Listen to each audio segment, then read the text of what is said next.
গ্রিসে আগামীকাল অনুষ্ঠিত হতে যাচ্ছে জাতীয় নির্বাচন। আর এই নির্বাচনকে ঘিরে আশায় বুক বেঁধেছেন সেখানকার প্রবাসী বাংলাদেশিরা। তাদের প্রত্যাশা, দেশটিতে আবারও বামপন্থী সিরিজা পার্টি ক্ষমতায় এসে দেশের অর্থনীতিকে সুসংহত করতে সক্ষম হবে। গ্রিস থেকে ঘুরে এসে বিস্তারিত জানাচ্ছেন শোয়েব কবির। গ্রিসের চলমান অর্থনৈতিক মন্দার মারাত্মক প্রভাব পড়েছে সেখানে বসবাসরত প্রবাসী বাংলাদেশিদের উপরও। দেশটিতে ৩৫,০০০ বাংলাদেশি থাকলেও মন্দার প্রভাবে দিন দিন এই সংখ্যা কমছে।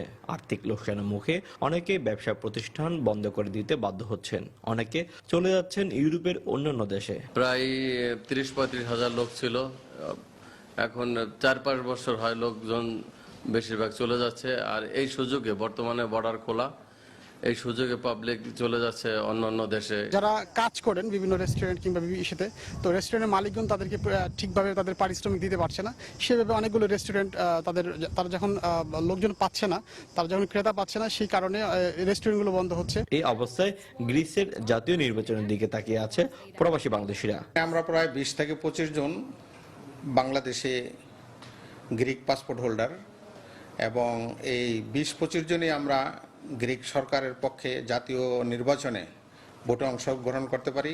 যদিও আমাদের বাংলাদেশিদের ভিতরে এবং সব বিদেশিদের ভিতরে বহু আশা আকাঙ্ক্ষা যে আমরা সকলে ভোটে অংশগ্রহণ করি। তবে নতুন নির্বাচনে বামপন্থী সিরিজা পার্টি বা অন্য যে দলই ক্ষমতা আসুক না কেন, তাদের এককভাবে সংখ্যাগরিষ্ঠতা লাভ করার তেমন সম্ভাবনা নেই বলে বিশ্লেষকদের অভিমত।